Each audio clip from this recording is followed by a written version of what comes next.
So, we're missing a few task force members, but we'll go ahead and get started here. First, mute your cell phones if you would, so you're not embarrassed. And if I could get all the task force members to turn on a microphone, I think we can all have one on. Time being 4 o'clock, I will call the task force together. Roll call, please, Gary. Healy. Here. Heine. Kettering. Here. Los. Here. Nelson. Here. Welsh. Here. Katalik. Here. Burns. And Hornstra. All right, we do have a quorum present. Does any task force member have a conflict of interest to declare, financial or non-financial? Don will. I do not. Loest, no. Healy, no. Nelson, no. Katalik, no. Welsh, no. All right, thank you. No conflicts to declare. Next item is approval of the agenda. Move approval. Second. I have a motion and a second to approve. Any discussion? All in favor, say aye. Aye. All opposed, nay. Motion carries. The agenda has been approved. Next is approval of the minutes from the last meeting, the 29th, the leap day minutes. Entertain a motion to approve. So moved. Second. So I have a motion and a second to approve the minutes from the previous meeting. Any discussion? All in favor say aye. Aye. All opposed, nay. Motion carries. The minutes have been approved. Mr. Burns, do you have any conflicts to declare? No conflicts. Thank you. So next item is public comment. So again, we're gonna try and get this guy to go for 3 minutes. I'm gonna try and keep it under 3 minutes. I went over last week and last time I've been feeling guilty all the time. Don't feel too guilty. Just two things. I had a lot more I was gonna share, but those are behind us, you might say. And, but setbacks and decommissioning, I hope you can, do things there that are fair to the neighbors. And on the decommissioning, I think I probably told you, that our first wind farm was under 100 megawatts, so the PUC wasn't involved. And so there was nobody really to kind of just shot from the hip, I might, and I checked with Northwestern in Sioux Falls, and they have no decommissioning plan. And so, and the guy in charge of the wind division, he told me he was hoping they claim the transmission in them will last about 15 years. And they're a smaller unit, so they won't put any repairs into them. And so it looks like the farmer will be stuck with them. Whereas prevailing winds, I think I gave you their decommissioning plan, didn't I? I think so. It's here somewhere. I'm pretty sure I did. And so, that'll help. I don't know if it'll do it. And then the setback, I think you're talking about 2 miles, which I think would be good. Thank you. Thank you. Any other public comment, sir? May I have 3 minutes of board time? I brought my own paint. Yep, you can, and go ahead and just stand as close as you can to a microphone there, so. And introduce yourself again so folks remember who you are. I'm Doug Nelson, Wayne, Nebraska, and I got windmills all around me except to the north. And so anyway, that's my motive here. We've talked previously about the legitimate economics of these things, and it seems like there must be something else going on, something maybe just not necessarily right. I got a hypothetical I want you to consider. Do you all understand the inverse relationship between the price of bonds or the bond market and interest rates? If the bond market goes down, interest rates go up. Don understands that. I don't have time to explain it. Take my word for it. Look it up tonight. But I'm going to give you a financial structure typical of a wind farm, where you have a foreign entity here, and let's call this CC Chinese Communist Party. When they come over here, just like Enel did and created Tradewind, we're gonna have a domestic corporation. Domestic corp. So think of this as Enel, this is Tradewind, based in Kansas City. This thing creates 3 LLCs, just like wind farms do, and numerous LLCs go out and make these wind projects. So we got LLC number 1, 2, and 3. This LLC is going to be the developer. He goes over here and gets this piece of property here, or this area of the county, legally prepared for a wind farm, and by doing what we're doing here tonight, get the regulations set up favorably, get the zoning and all that.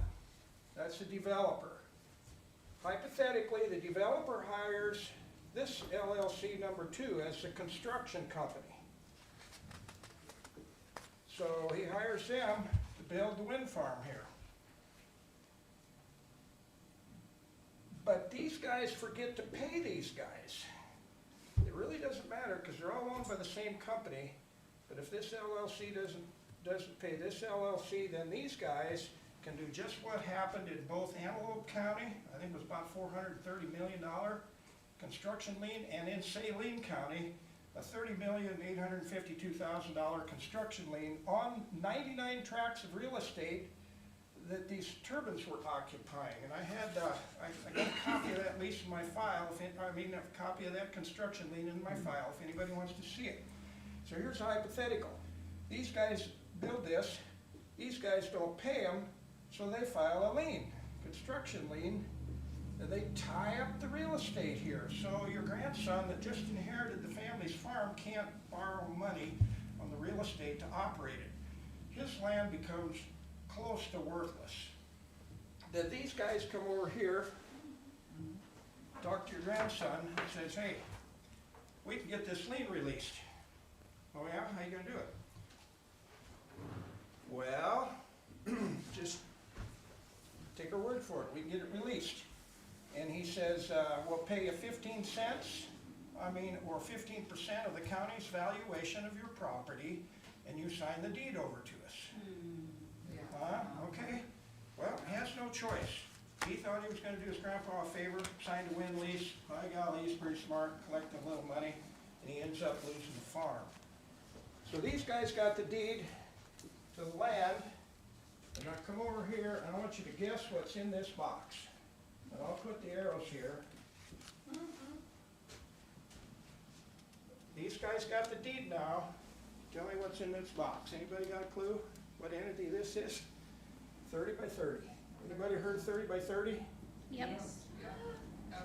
Anybody heard of Agenda 21? That's 30 by 30, and I think 30 by 30 now. Well, it could be that. I heard it's called America the Beautiful or something like that. But isn't this sweet? And here's the leverage. China needs money now. They got economic problems. Heretofore, they bought a lot of our bonds so we could finance our debt. If number one, if China stops buying our bonds to finance our debt, that's gonna take away the buyers for the bonds somewhat, and so interest rates will go up. If they start selling the bonds they already have, in addition to not buying the bonds we're trying to sell to finance our debt, they could create a tsunami worldwide of bond liquidation, and it would be like putting an afterburner under our interest rates. Higher interest rates mean a lot lower price of real estate. So this would be a whole lot sweeter to make it look like a legal transaction so China could get some of our property to cover the loans basically they've given us by buying our bonds, collateral. If it doesn't work this way, they could force interest rates up and force the value of land down. Highest interest rate I paid in 1981 was 18%. I had my friends, some of my neighbors paid as high as 21%. It could go higher. Apply that to the price of real estate, and see what happens to your base, you know, your economic base that you're charging property taxes off of it. That's what I had tonight. And I think the 3 minutes is gone, so thank you very much. You're welcome, thank you.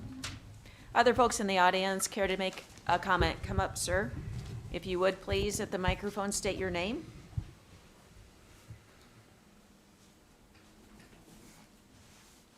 Hi, my name is Randy Wagner, and I was here a few weeks ago and talked about how I lived in Nebraska in the center of a development. I had 21 turbines around within 2 miles of my house. So that's where I was living before I moved to South Dakota. But tonight I'd like to talk about setbacks and proper setbacks. Where we lived, the closest turbines were a mile away. Our house was right next to the road. You go 1 mile south at that road, there were 4 turbines in a row. I took a wheel down there, like most farmers have measuring wheels, and I measured, they were from the first one to the fourth one, they were 3,700 feet. So there were 4 of them at 3,700 feet, 1 mile south of my house. And they were most annoying when you had light winds, like 5 to 15 mile an hour winds, you could really hear. If you get 15 and up to 25 in there, the noise of the wind around you and stuff outside, you don't hear. But they're a pain, let's put it that way. But between where I lived and the turbines, there were 2 acreages on each side of the road that were owned by an investor, and the people that lived in them rented them. The one individual was a truck driver. He was my neighbor for 25 years. The other fellow worked as a partsman at a semi dealership in Norfolk. He lived by me by 8 years. Within 6 months, at 2,500 feet from the turbines, they moved out. Now, they had that option to do that because they rented. They didn't own. People that own acreage and don't have that option to. They're stuck if they don't have a turbine bringing income in, they're just on that acreage. So that's kind of what it was like around me. There was no zoning in Wayne County, so the turbine companies used a 2,500-foot setback for most of the developments. But if you go down on Highway 81, south of Norfolk to Humphrey, and go 3 or 4 miles farther south, if you look back east, there's 7 turbines. There's a real small development. And when they were discussing building a development in Wayne County, I went down there to talk to some of those individuals that live around there. I thought with just 7 turbines, I could get a lot of information with a little bit of time versus going to interviewing where you have 200 turbines like where I lived to find out the general feeling about it. So I went down there because at that time I was thinking, we were thinking about putting some turbines on our property. We hadn't made up our mind yet. So I went down there, spent a couple days visiting with people down there, and the one individual had a small business on his acreage. Had probably 7 to 10 acres. Had a beautiful 2-story log home, and an absolutely gorgeous home. And had a business on the acreage, had a small lake on the acreage, and they were getting into their 60s. And they had spread the rumor around Humphrey that they were going to sell that acreage in a few years because of their age. So they had 2 young couples from their church in Humphrey come speak to them that were interested in the acreage. The turbines went up. Both those young couples says, we don't want to live around turbines. So there they were in their 60s wanting to sell the acreage and couldn't sell it. People wouldn't buy it. That's the consequence. There they were about a half, 3/4 mile away from the home, the turbines. So I would recommend at a minimum 2 miles, 2 or more. And a lot of the data that's been collected about property loss by an accounting firm out of Chicago, the majority of the property loss on acreage is from the turbine back 2 miles. So if you can get 2 to 3 miles, that would be ideal, I think, or more. That's all I have to say. Thank you. Thank you, sir. Other folks? I was presentable when I left my house and I dumped my tea down in front of me, so please forgive me. My name is Lori Slutton and my husband Rodney over there. Last week, I told you that our family's homesteaded here in Yankton, but my grandma Bonnie Gurney was also a member of the DAR, so to be a member, you have to document that you had relatives here back to the Revolutionary War. And we have it documented, our oldest ancestor was a woman that came on the Mayflower. So we have a lot of skin in the game in a lot of ways. And our fathers have both served in the military here. So my husband's a lifelong resident of Yankton, and I have been here for 50 years, and my whole childhood I came and got to stay on Grandma and Grandpa's farm all summer, so I count myself as a lifelong person. We live south of Pearson's Corner, where my great-grandfather homesteaded and ran a store, and Mr. Healy told me it was called Pearson City when he was a kid. Anyway, a big landowner bought that across the road from us, and we're right in the center of this proposed Swan Lake Wind Farm, and we don't want them there, so. As we've talked about, the wind farms are not a business to produce clean energy. They're run by foreign entities that only make money through questionable tax write-off and government incentives and other questionable business things. And they don't have skin in the game. There are many disadvantages and dangers to those of us that have to live here. And I ask you to revisit your tentative decision last week about limiting the sound to 50 decibels at our property line. I ordered this little decibel meter off of Amazon. Mr. Alan Ward was my science instructor. We were part of the Junior Academy of Science and went all over, so we quantify things. So I put this little, I just got it. We haven't gotten to go out by the wind towers, but 50 decibels, when my husband was running the TV today, it was at 50 decibels in the room. When I was running the water flowing into my bathtub today, it was at 50 decibels. I can't imagine stepping out into my garden. I'm outside all the time with the livestock or whatever, and just hearing that loud. Okay, that's what, check it out with the actual decibel. I would ask you to put it back towards 40 decibels, and then if you run a study on it, don't allow them to use averages, because the average of the wind turbine when it's not running and when it's running is two different things. It needs to be the maximum. And I did look at some research that showed doctors talking about sleep deprivation, and they're saying for sleep you have to be below 40 decibels, otherwise you can get heart conditions and anxiety. Talked to a man this morning, he was trying to help me fix my computer so that I could print something, and he said he was on a farm that was just a mile away, and he said he was ready to run for the hills after just like 15 minutes. He said the woman that was there, she couldn't stand it, they wanted to sell. The husband didn't care as much, but they're really awful. Our family raises chow-chows, and we have another dog raiser that has been there doing this for 20-some years, a mile south of us, and 2 or 3 miles north of us, we have another one that raises dogs that's been doing it for 20-some years. Dogs, so frequency is different than our decibels, and I'm not the expert on it, but my dogs hear things I don't hear. So I'm not sure how we evaluate frequencies, but I'm really worried about what if my dogs all go nuts from the frequencies from these things. And there's 2 other existing businesses. I'm worried about how the sound affects the livestock. I know that there's reports of all the wild animals leaving. My livestock can't leave. Our families hunt deer. My son-in-law's family, virtually, that's all they do. What happens if all the deer disappear? I just can't imagine it not having deer. We are on the migration route for the snow geese. They come on our property or the land that we rent that my children will inherit over in Turner County. They just cover it, and we're on that migration thing. Mr. Nelson showed me that picture last week of the vortexes that go out for a mile out from those turbines.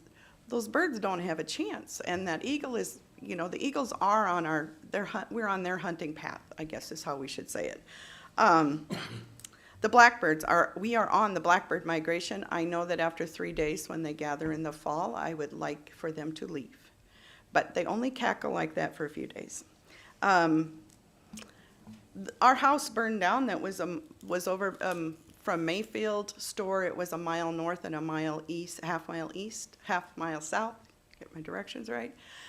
There was a tree on that property that the monarch butterflies came and covered every year when they were migrating. And they can't survive those vortexes on those turbines. I'm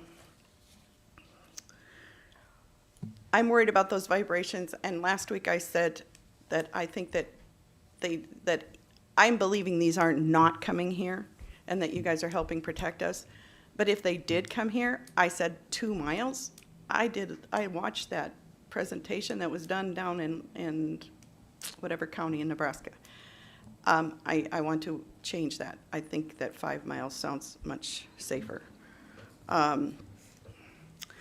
We had a meeting, a fire protection district meeting where the north, never mind, we had to make a fire protection district so that Viborg Fire Department could come out to us. So I think the 4 families that were represented there kind of represented our county, and yet just today, after I wrote this, I found that more people, we're very private people, we don't tell everybody our stuff. So I think more people are opposed to the wind farms than I thought.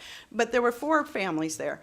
One of them, he used to farm, he doesn't farm anymore, he hires out his land, he does live there. He put a gravel pit on his land. All he cares about is more money. And the gravel pit is ugly, but it doesn't really bother anybody else. And it's his business and it's his land. So, you know, he represents probably 25% of our population, mostly those absentee landowners. Then there was a second family, and the wife told me they signed those leases because the only information they ever got was from the wind farm company. And now they have buyer's remorse. And she said, if there was a way out of the contract, I would get my husband to get out. I think that's probably a lot of our neighbors. There's never been a meeting about the negative things. All they got was the information from the wind farm people. And we're all busy farming and raising kids, so we don't have a lot of time to go looking into a lot of other stuff. But they have buyer's remorse. And then there's another family, and that man, he had to have had the same guy that I did that came.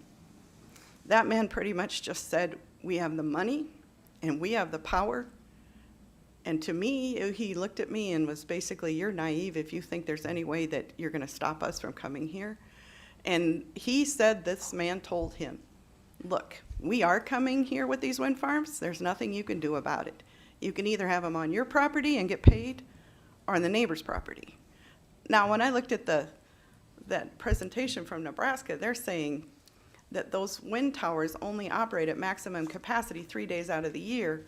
And when I looked at the contract they wanted me to sign, I may not understand it completely, but they were kind of estimating that they were going to get $10,000 a year for each turbine if it operated at max capacity, I think. I don't know. They might only get a few $100s for that because it's an estimate. And everybody signs that agreement that you can't tell anybody how much it produces afterwards, so nobody really knows how much it really does. But anyway, this man told me, I don't want them here. I don't want them to come here. But I signed the thing so that I would get money if they did. So they started hounding my father-in-law 20 years ago, and he just said no, because he wanted the land to look like it always had. He wanted agriculture to thrive. He wanted the the wild animals to thrive. My brother-in-law didn't trust them. So there's probably a lot more people that don't. But last year, well, actually, we were really supportive of these when they first came out. But 20 years ago, we talked to a man who was the head of an REA. He was a friend of ours. And he said, they're horrible. There's no battery system for them. The electricity production is up and down, and it will make all of your electricity go up, and they never produce what they're, there's something shady. We were kind of shocked then. And then we started checking on things over the last 20 years, and it's like that's the truth. But Rodney and I have Bachelor of Fine Arts degrees. I have a major in English also. Last year we had an art show up at Mount Marty, and I take photographs where we're farming, and I get to listen to the birds, and I can hear every different kind of bird because I don't have all that extra noise and everything. And this is what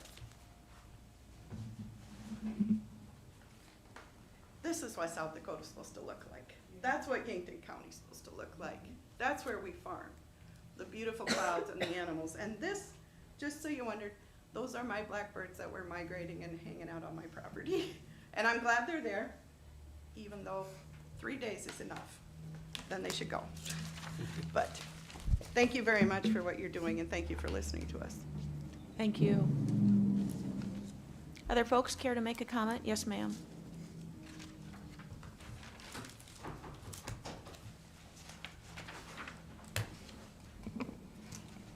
Hi, I'm Terry Clark. I live in Wakanda. And I did comment last week, but I've had a little bit of time to look into this a little more since then, and just wanted to make a few additional comments.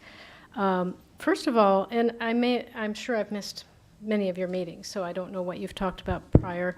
But the thing that's striking me after looking into these is I'm surprised that it seems to me that these should be in an industrial zone.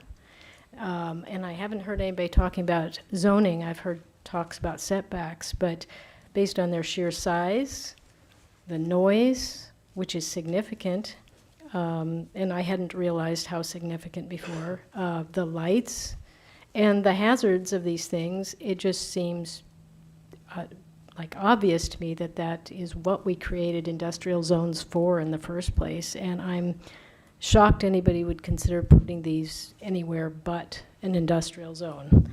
So I'd like to hear more about the zoning. Very briefly on the decommissioning, and perhaps somebody's already talked about this, but it's my strong belief there should be some kind of a bond that they set aside the cost of decommissioning them when they're done, and it's guaranteed.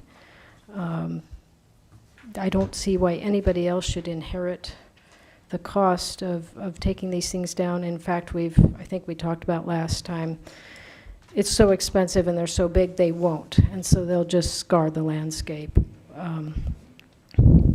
Oh, and back on the zoning, that's part of it too, is just the visual, the mass of these things should not be marring our rural landscape. And that kind of leads me to my third point. What I see if we allow these in rural areas versus industrial areas is you're going to end up pushing people out of the rural areas. I was shocked when I started looking into this, the sheer volume of these things that are planned and being pushed all throughout the middle of the country. You know, the middle of the country is referred to as the flyover states by politicians and people that live on the coasts. I know because I lived there and I heard people call them that. And I was shocked, but which means they have no value. And so what if we clutter them up with a bunch of windmills to provide power to the cities that are primarily on the east and west coast? I think I'm popping on this. So what I see is getting people pushed out of the rural landscapes, and the people that live here because we love the rural landscape. We love the land, we love the wildlife, we love the relative peace that it affords us. We're not city people. We would not thrive there. We would not, you know, God forbid I ever have to live in a city. And here's where our food is grown. And many things of value are here.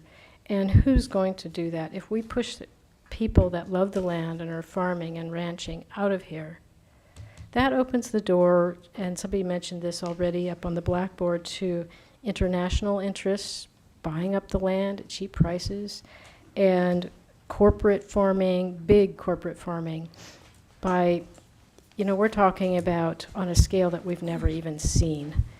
And I'm sorry, I get a little emotional about that idea of people being pushed out of rural America and being taken over as some kind of industrial thing. And people like Bill Gates buying up farmland. I mean, what does he know about farming? I don't think he's buying it to farm. And it just seems to me when we're talking about the green agenda, a lot of people in the cities on the coast, I mean, I lived out there, they love to support it. It sounds great, wind and water and all that, but what do they know about green? You know, have they ever planted a seed in the ground and watched it grow? They don't know what they're talking about. And when the big politicians and corporations talk about it, they're talking about greenbacks. I'm sorry, they're talking about money. And I know the people, I hope the people here on this board, I get the sense that you do care about the people that you're representing and trying to do a good job. And I thank you for doing your best. I know your committee has a limited job to do. It can't address all of these concerns, but I hope that you will do your best. And I think the primary thing that I'd like to just re-emphasize is it should be industrial zoned so that we're not pushing people out of the land, and that they can pass their land down to their kids. And then just that bond, that even if it's in a industrial zone, still somebody's going to have to deal with removing those things. Thank you very much. Thank you. Other comments from the audience?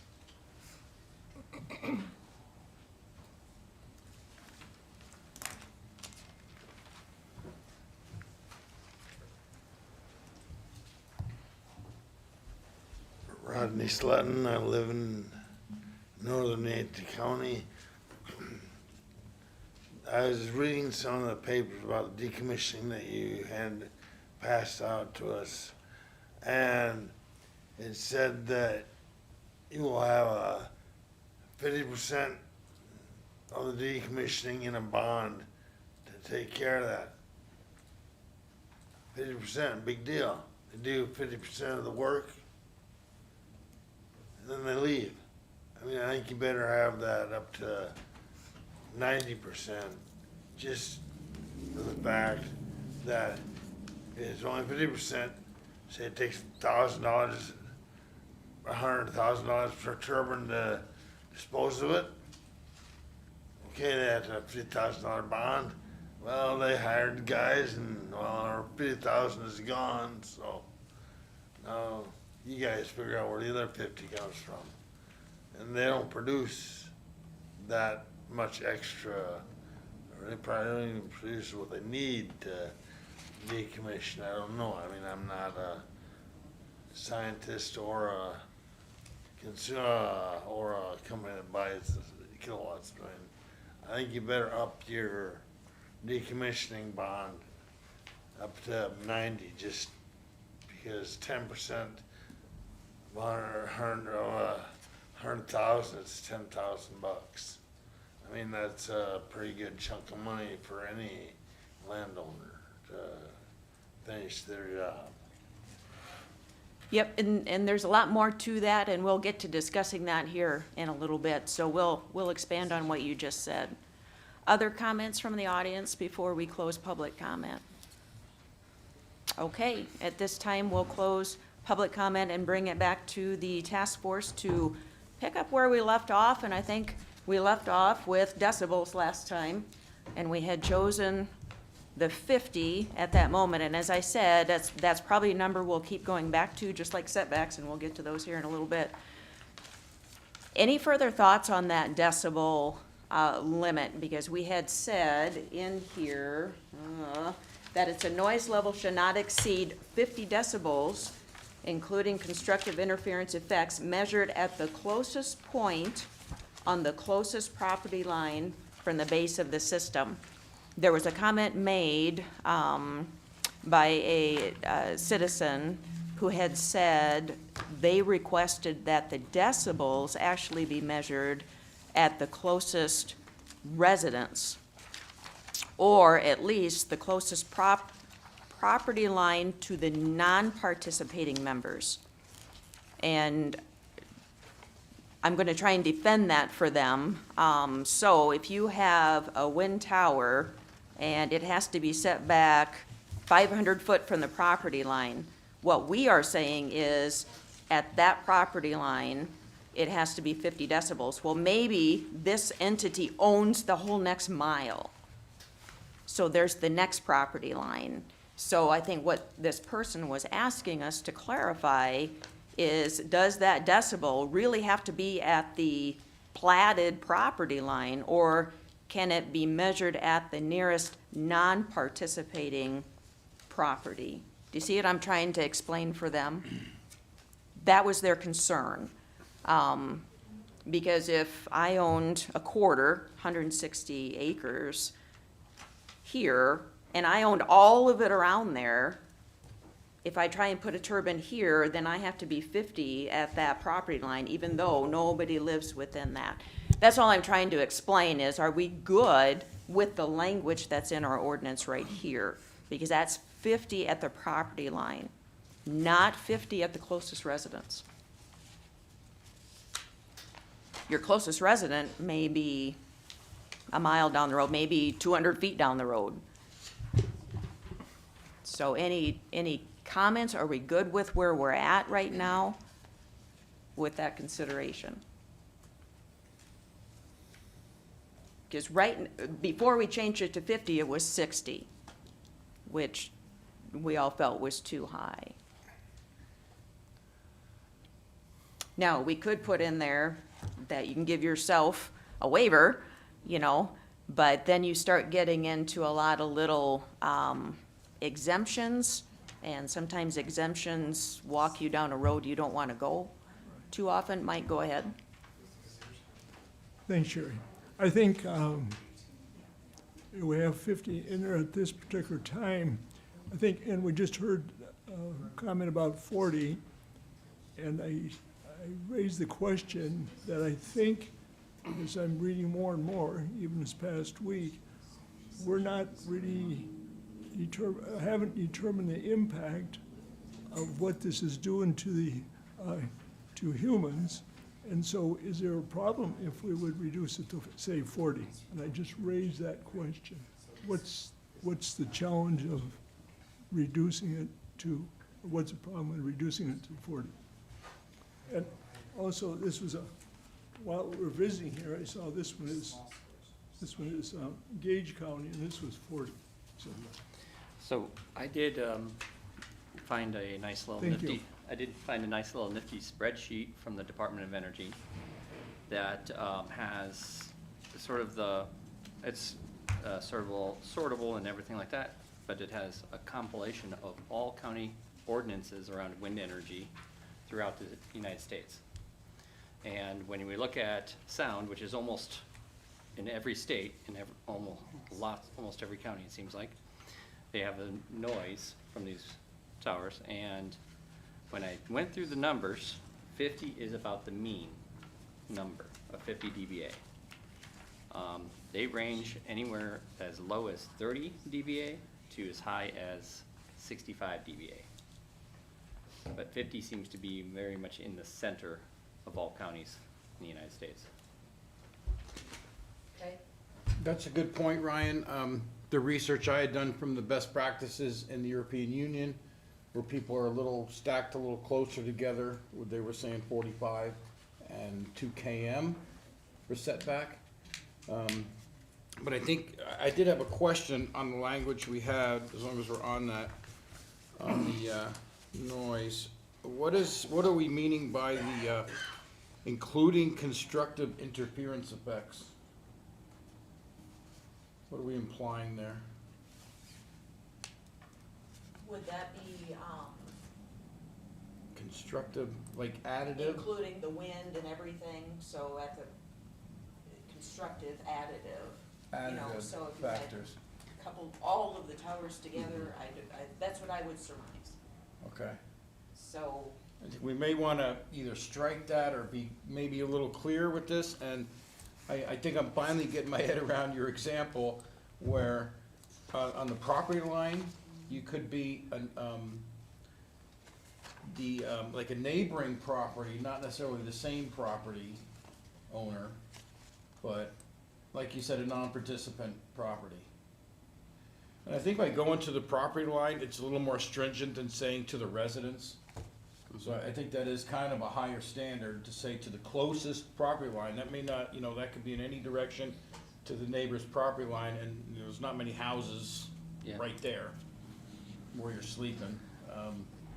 I think that comment was about, I think in their end is they're thinking that it's too restrictive being to the property line. Simply said that, the property line may not be the end of the project. There's a lot of property lines within the middle of the project, so Of common ownership, and that's why I like to Or of know. common ownership, or of just, because it's not really, the properties aren't even owned by the operator of these wind farms. These are all leases, so. Correct. The other approach we could do, and I'll try and speak loud enough because I have to have mine off, because we've got too many on, is to have two. Is to have what we currently have, and then to say at the nearest residence, it has to be 45. So we could have a two-tier, limit. If we, and that sounds okay, but do we want to be consistent, do we wanna include that back on the small WEX? Because the small WEX, the small wind turbine was 50, and At the property line. at the property line. Yeah. So would we wanna mirror that?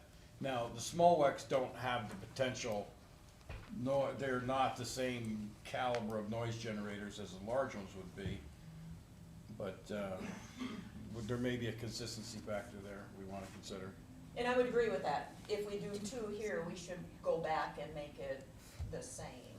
Mhm. So if we're concerned that 50 is too high, well, what we're saying is, here's your tower, here's your property line, here's your home. You've gotta be 50 here, but by the time it gets here, it needs to be down to 45. I would actually argue that even lower than 45, if we actually Or say, something lower. if we're gonna say that it has to be to a resident, and say it has to be then lower than 45, I think Right. we're talking more 40, Thoughts on, even 35 possible. thoughts on that? What did you say constructive interference was? I think you were, what did you say it was? I would assume that's, constructive interference. Does that get back to your, sometimes the waves compound each other? Yeah, that's what it is.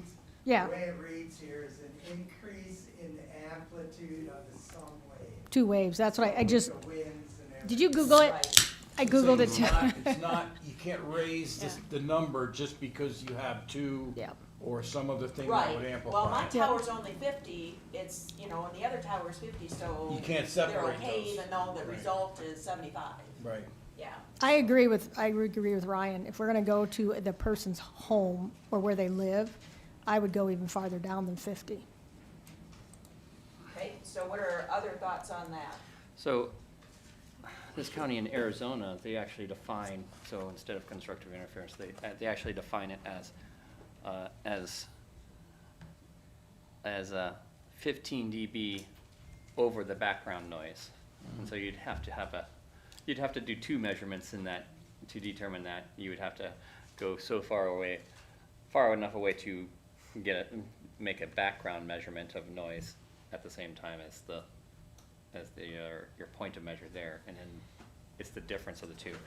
I think that gets a little complicated, but I would think so too, because the background noise, the wind is gonna be variable. Wind direction. What's the definition of property line?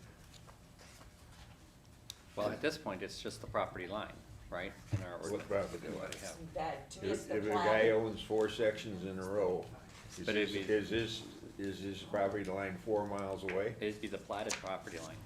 So it'd be 1 mile at the most.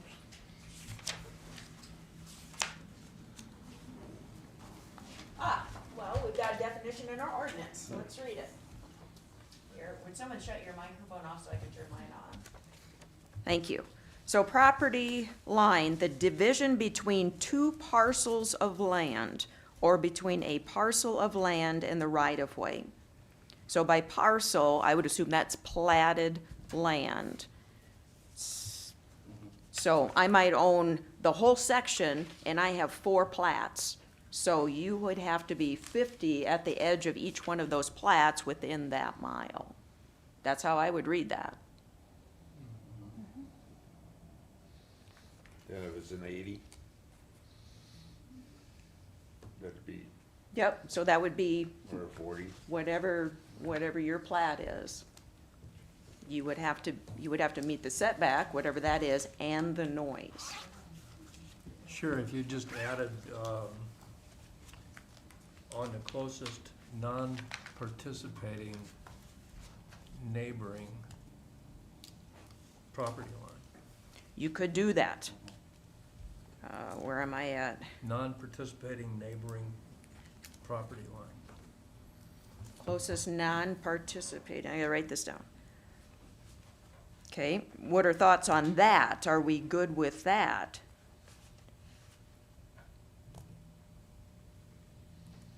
Yeah, I like that. I think I like that too, because that's exactly our So reason. Property 16. line is a set point, and so this makes it a set point. It is not participating property line. It's still, it allows you to ignore those property lines within inside the project then. Yes. Participating properties. Correct. So if I owned the whole square mile and there was 50 million little plats in there, my property line, because I'm participating, would be the edge of everything. Right.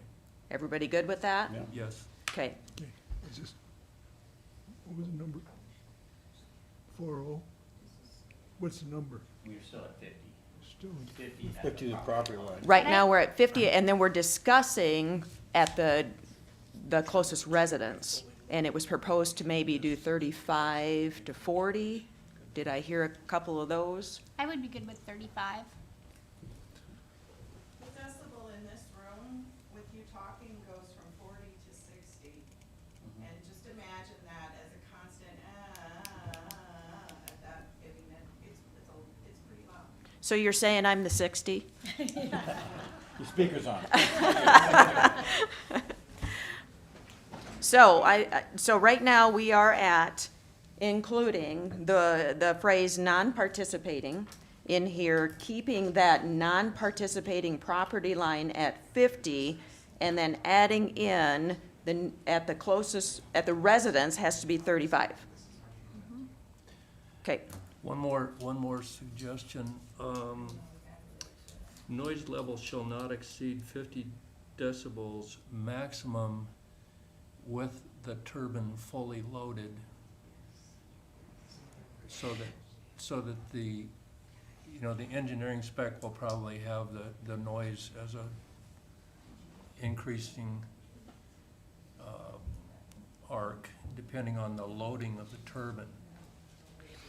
I think we have to be careful with that, because I have read some places where they actually are noisiest when the wind is not howling. We heard that today from someone, right.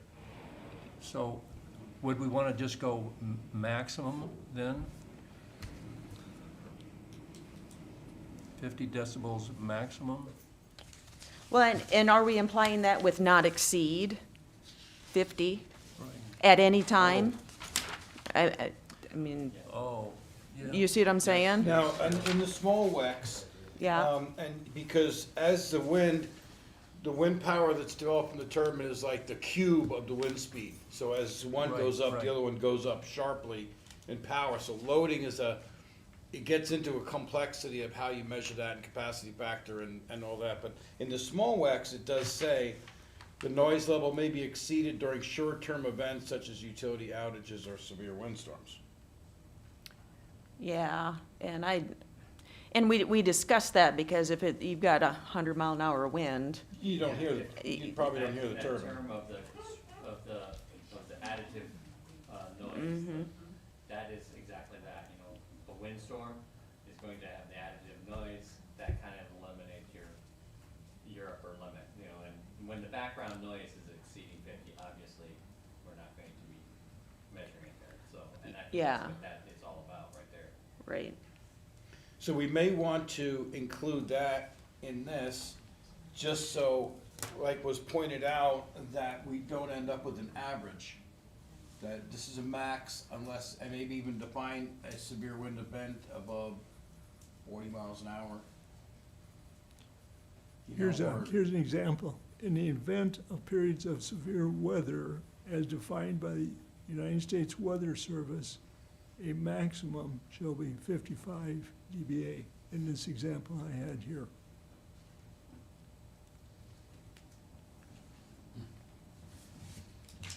Was that? Do we all have that, Mike? I don't know, this is Gage County, Nebraska. Oh, okay. Yeah, I don't think we all have that one. The method of operation of the big and the small is gonna be different too. So the volumes are different, but the distances are also less. The small WECs are gonna be a lot closer to people than the big ones, just by the setbacks and how that's set up, and that's appropriate. But in the high wind events, the small wind turbine actually could make more noise than the big ones, because they're gonna be at the mercy of the wind. There's rarely electronic or electric control to these small wind turbines. It's more of a furling or a passive, changing of the yaw direction. But on the big wind turbines, they actually rotate the blades to control the speed, so they'll never be runaway. But, because I had a small turbine, and under high wind events, that sucker was way loud until it passively furled somehow, and then it came out, and then it would go back. So it was really annoying. But that's just the design of them. I don't think we're gonna have that extreme wind event noise as much on the large as we will on the small. So I don't know if that helps or not, but. Okay, Sherry, could you summarize where we are with this? yep, so right now what I essentially have is that our current wording is noise level shall not exceed 50 decibels, including constructive interference effects, measured at the closest point on the closest non-participating property line from the base of the system. And then we're going to add a sentence in there that will say something to the effect, I'm gonna steal from Clay County, actually. Noise beyond the lot containing the WEX as measured at the nearest dwelling shall be less than 35. Something like that? Would that be okay? So we've got 2, and then we should probably put that language in our small systems to be consistent.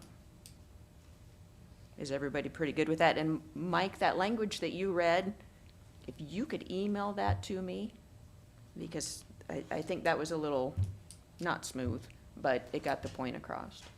I think that the people that might have to live by them would like you to put that down to 40 on my property line.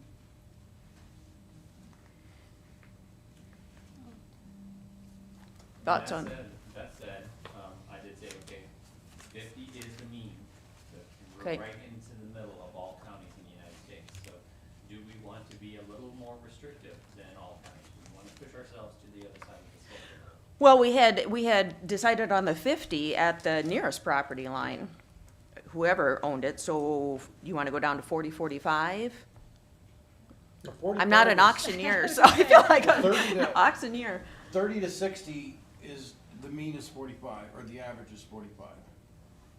The mean is 50, so that means most counties are right in the 50. Oh, okay, but not a numerical average. Yeah, not a numerical. Okay, average. okay. We're talking means here. Medians, I should say. The median is at 50. And there is some counties that take it all the way down to 35 on some of these numbers, but some of, and I haven't looked them all up. Most of the 35s are 2 residences. Yeah, the South Dakota ones are about 45 at the residence. Here's one, 45 at the property line, that's Lincoln County is 45 at the property line. It does not say if it's participating or not. Sherry, Yes, sir. I would support lowering it from 50, so, Lowering the 50? yes, I would.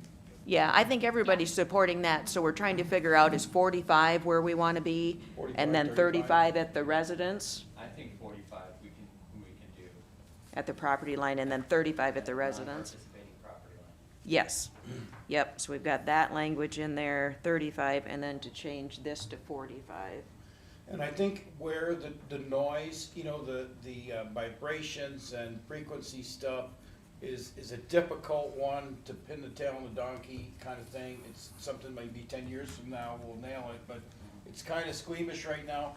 But that's gonna be proportional to noise. So the more the noise, the more the vibration stuff. So I think it's being a little more cautious in that regard as well. Okay. We're good with that one? Yes, sir. When we're talking about the noise, if you have 2 units, the noise from each one of those can resonate. Yep, and so we, And as a result, you have an amplification. Yep. Amplification, so does this include that phenomenon? yes, so the question from the audience is, two can amplify when they're close together, and that is the language about constructive interference effects, so it includes those. They add up and sometimes even multiply. Correct, yep. Thank you. Yes, ma'am. One more thing for your consideration. I'm wondering if you might change the language from nearest property line, non-participating property line to any, maybe any neighboring property, non-participating property line, because it's possible that the nearest one has some, sound is strange sometimes. It can be louder in some places. Like I live across the street from somebody who's got dogs, and it's actually, the dogs barking are louder at my, it sounds louder at my house than it does at their house, and they're closer.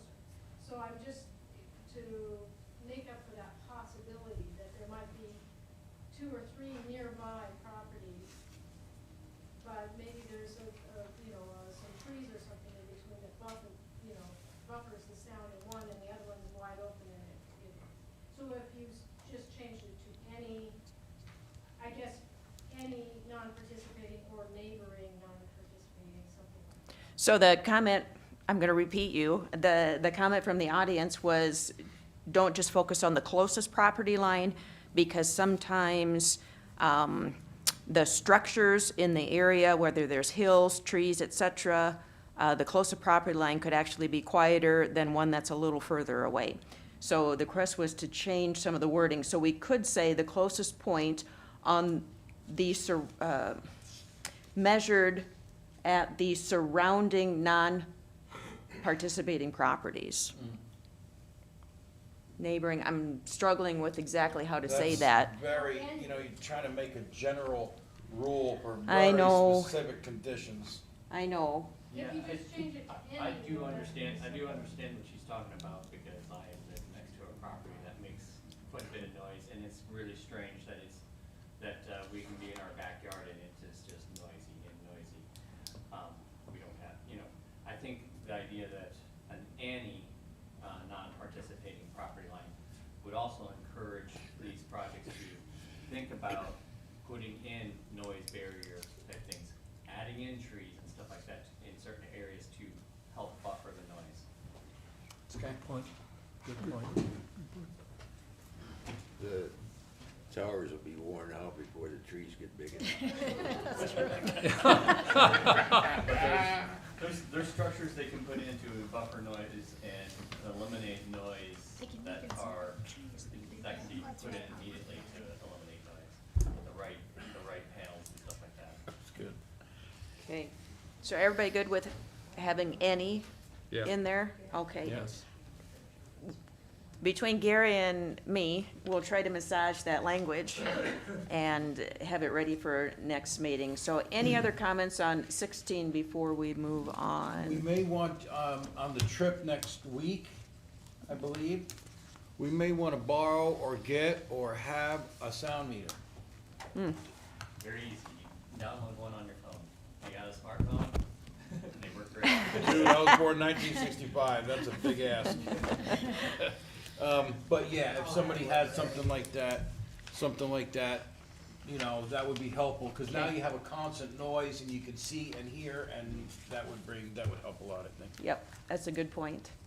That's the 15th, right? All right, so that is the last one I circled that fell under, what did I, Lauren, what did we call that first section of that?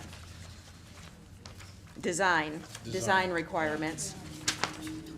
So let's go back, and we skipped, we can start with roads.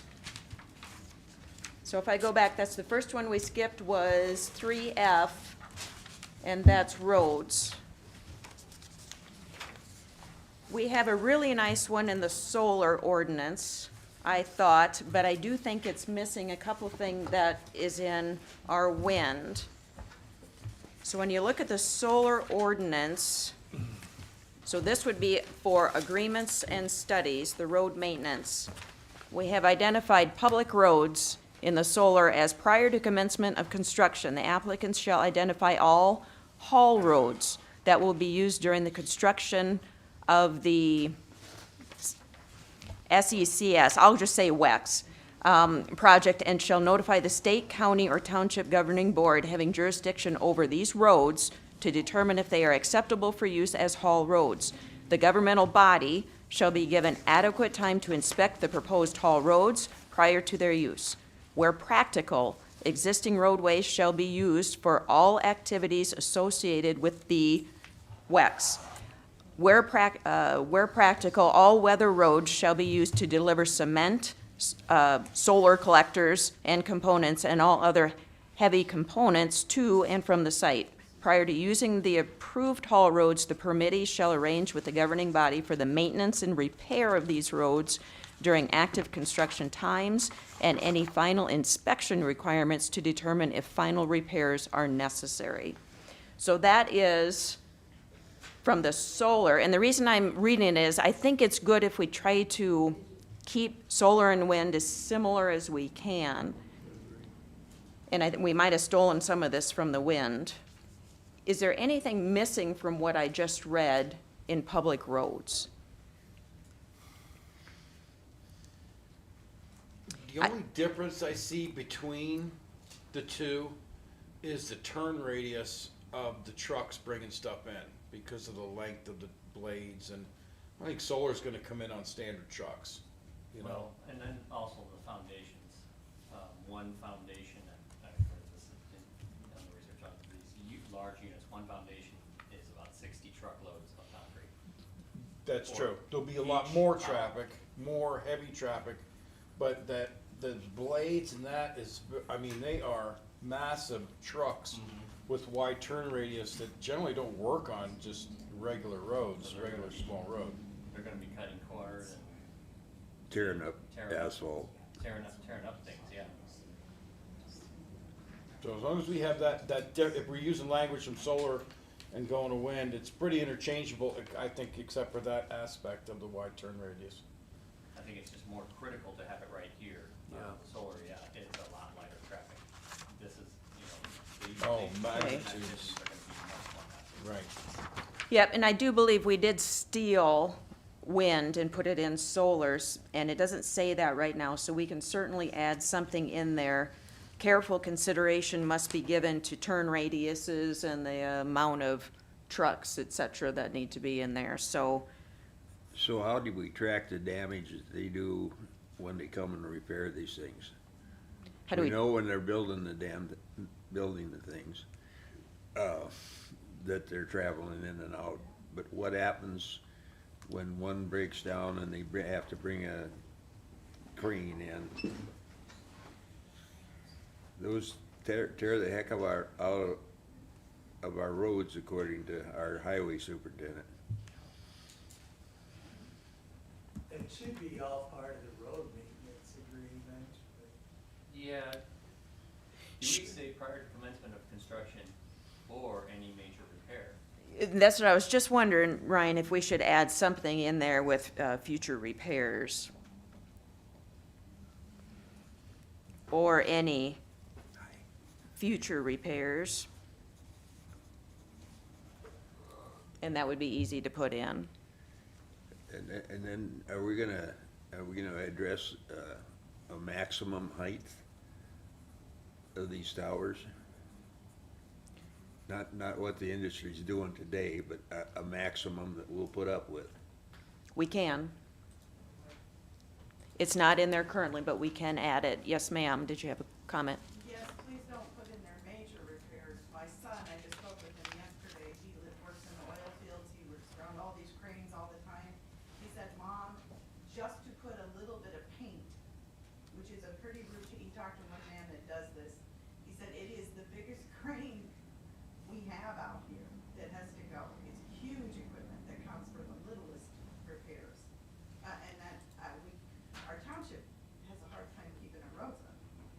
Yep, so the comment from the audience was don't just include the word major repairs, just include all repairs. Okay. So we want to do like a post-construction survey? So if we're doing, so if you do if you're inspecting before they're used? That's normally where you would go out and inspect and get a plan together, this is what we're going to do, because I know in the, over in Bon Homme, they had to build the roads up in order to even use the roads to get the equipment in. And so, and we did, I think we had some of that on the far northwest corner of where they came in, they wanted. yes, because that wind project, their power lines had to tie into a substation out by Utica. And so the county made a road agreement with our superintendent went out, they discussed where they could haul in, what they had to do. He had to check off that it was all completed and everything. So that is part of the road agreement that needs to be written with that. Yes, sir. Antelope County had a technical problem with their road agreement when a subcontractor damaged a bridge that was working for the wind company. And it wasn't clear that the wind company was liable for damage done by the subcontractors. So I had a meeting at my house with our county attorney, and I had a couple of guys from Antelope County, and we had a separate meeting with him, and he said, thank you very much, and he addressed that in our road agreement. Very, a clarification that it was not only the wind company, the developer, but any of his subcontractors. Okay. They had bridge damage that they had a problem. The comment from the audience was be careful how you word things and make sure it covers subcontractors as well. So I made a note of that, and we can figure out how to massage this to include that as well. I'll get you all a copy this week of a existing road maintenance agreement too, that'll probably help. Oh, yeah, yep. So that's public roads. Now, when you look at the solar, there's only 2 points in road maintenance, and that's public and private. The private road section says the applicant shall promptly repair private roads or lanes damaged when moving equipment or when obtaining access to the site unless otherwise negotiated with the affected landowner. And I think that's fine. I think we took that from wind, but one thing that is not in solar is the turbine access roads and the dust control. And I do think it's important to keep those two in here. So when you look at the wind ordinance, is there something that needs to be amended there? So the turbine access road says construction of turbine access roads shall be minimized. Access roads shall be low-profile roads so that farming equipment can cross them and shall be covered with material that meets or exceeds South Dakota DOT specifications for aggregate base course. When the access roads are constructed across streams and drainage ways, the access roads shall be designed in a manner so runoff from the upper portions of the watershed can readily flow to the lower portion of the watershed. So in turbine access roads, anything that needs to be adjusted there?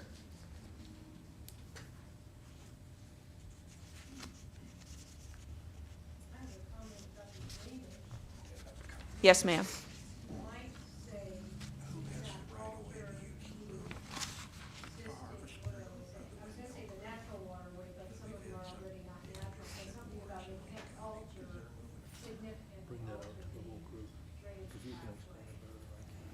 Now, I know, and I can't remember, and maybe you two can help me remember, whenever a county replaces a culvert or whatever, there's a study that has to be done.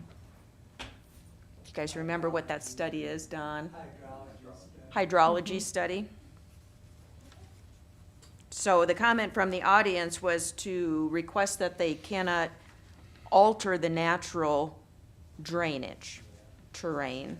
So a hydrology study would probably be something we could add in there as well. That's a good point.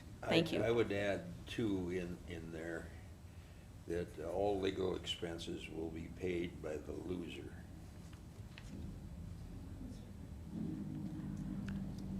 I think the one thing about this drainage thing, I'm not sure we're to that section yet.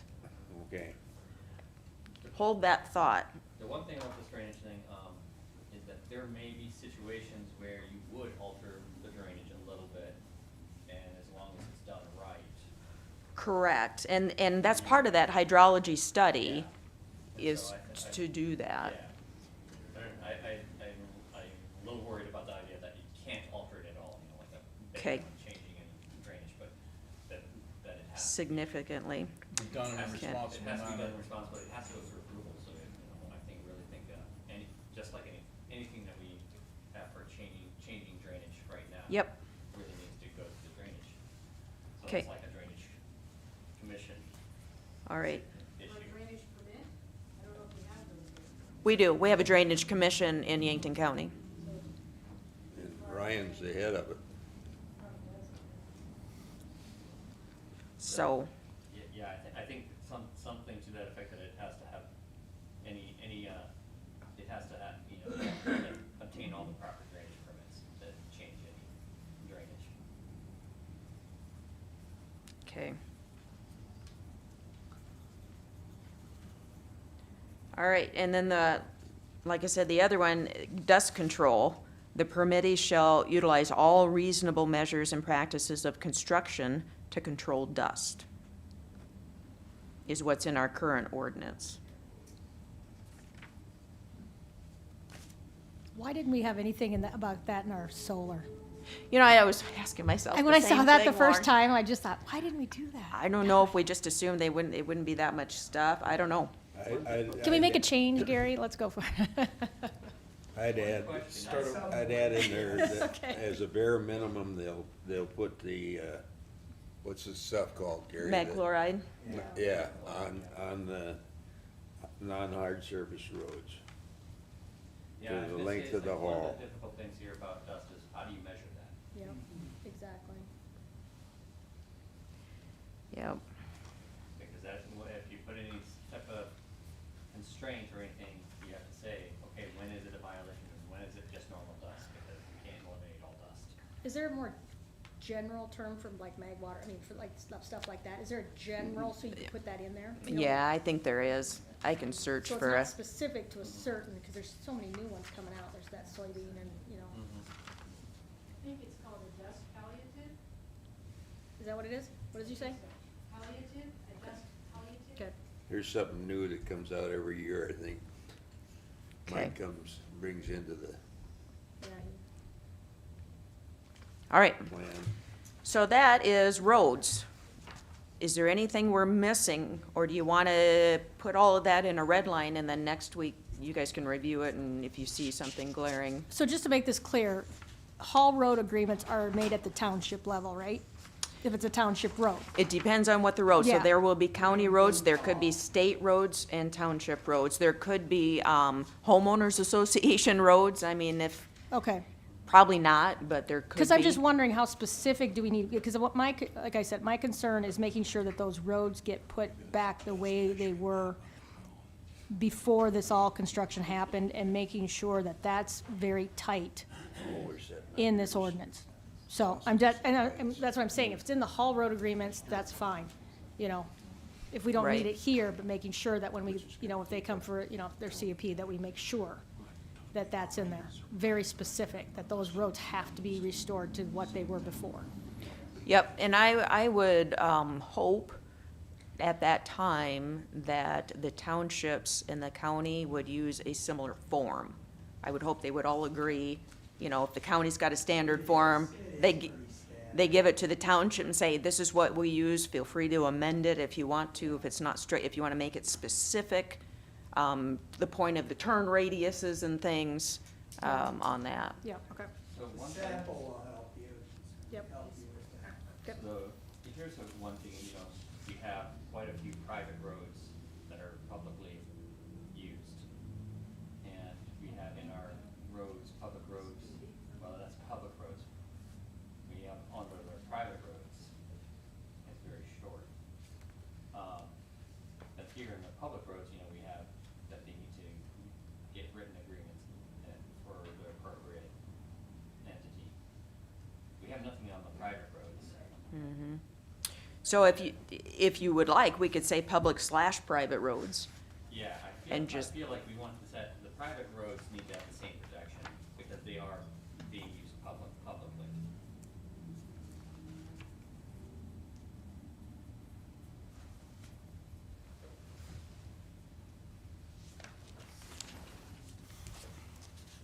Okay. Madam Chair, Yes, sir. from Bonham County, the highway superintendent, after the project was done, the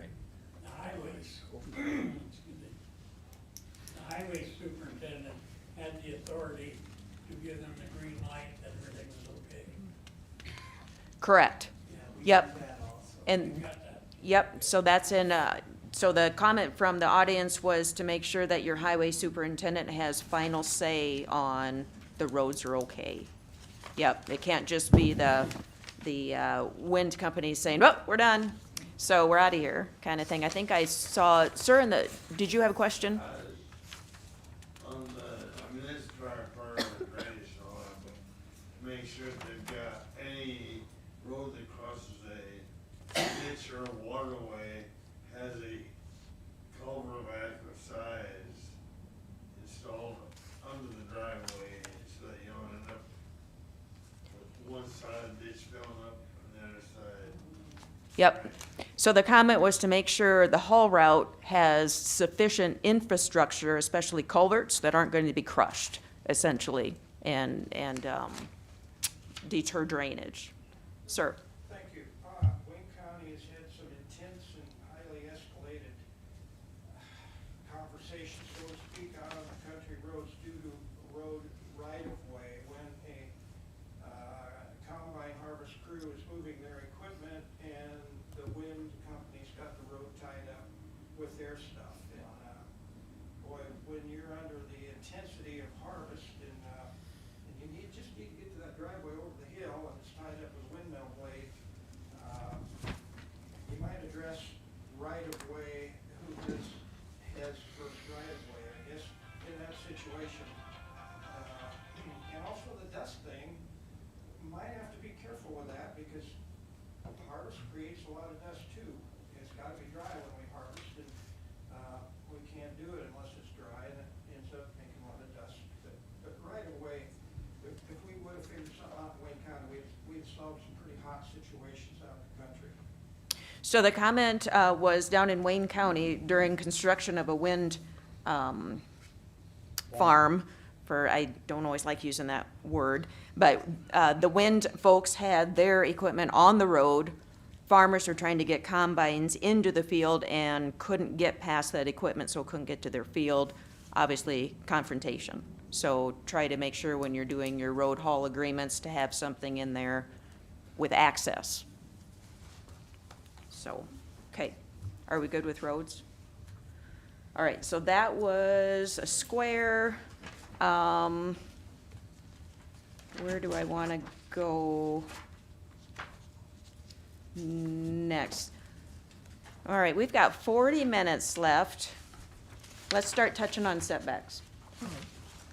And the reason I want to do that, Sherry, yes, sir, I had one in that section 3. 3. Maybe not any change, but as far as, we were talking about roads under C, 3C, mitigation measures, talking about measures to minimize compaction of the land. And with these large cranes and other pieces of equipment, the company may feel fine, but it may not be to the original estate or a state that can be farmed because of the impact. Is that fine the way it is? I'm just trying to eliminate potential questions. okay, I thought we covered this last time. Yeah, if you think we did, that's fine. I think we did, and did I miss any amendments we wanted to do to that language, Mike, or did you think No, about it and see some other As I was things? reading it again, I just was looking at it as make sure that we, So we had, I circled that for under the design things, so, okay. very good, thank you. So let's talk about setbacks a little bit, and the reason I want to do that is to have an initial discussion about it, and then we're gonna sleep on it for a week, and then we're gonna come back to it. Because it's it is the most important thing, and everybody, Lauren's over there smiling, because we probably visited this in solar about 50 times. I'm smiling because you said, let's sleep on it for a week, and I said, could we sleep for a whole week? Well, and you have Let's go. daylight savings time, so you're losing an hour this weekend, Lauren. Come to my classroom on Monday, and you'll see what daylight savings time is all about. If we don't have any noise. So currently, in our current ordinance that was approved well over 10 years ago, distance from existing off-site residences, business, and public buildings shall be 1,320 feet, so that's a quarter mile. Distance from on-site or leaser's residence shall be 1,000 feet, so that's just under a quarter mile. Distance from right-of-way of public roads shall be 500 feet or 1.1 times the height of the wind turbine, depending on which is greater, when measured when the blade is fully extended. And the last one is distance from any property line that shall be 500 feet or 1.1 times the height of the wind turbines, depending upon which is greater.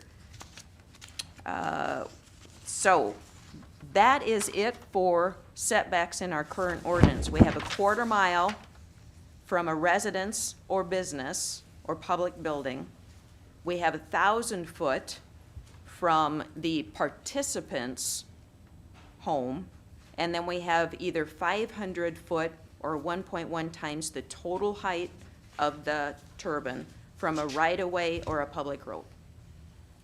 So let's start with probably of those three, the easier ones would be the right-of-way of public roads and property lines. So Don had kind of hinted on the reason, you have the 1.1 in there in case something's over 500 foot tall. And at some point, I think we do need to discuss Don's point of, do we limit the heights of these in our county? So, anybody want to jump in there? Well, talking to a gentleman from Iowa, Woodbury County, and what they recently did, he said to me is to also consider what's called the catapult zone. And he said, especially on the right-of-way, if something's on that blade or that blade falls off, goes flying, how far, is that object gonna be flying? And that's what he said, is that, you really gotta do a study and really think about, how far are you gonna set these back from your roads, things like that, because if something goes flying, how far is it going to fly?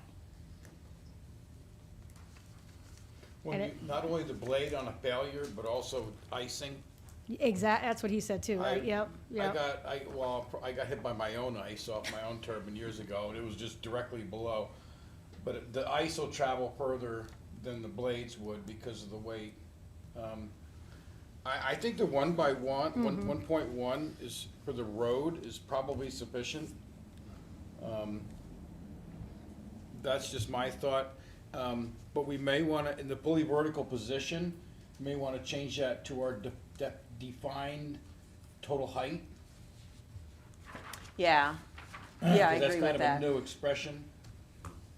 The WEX total height, WEX total height, yep, not the fully vertical position, just so the language is all yep. homogeneous.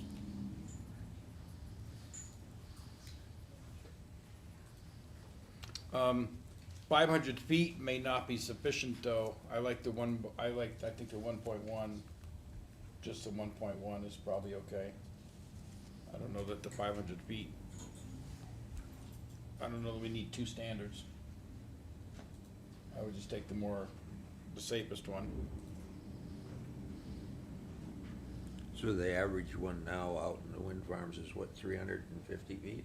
Oh, they're higher than that. Yeah, well, the total height will be higher, the hub height could be that, but when you start talking about over 500-foot hub heights, I mean, the cranes just can't go that big, and it's kind of a diminishing return at that point, so I don't think we're gonna see 1,000-foot wind turbines ever.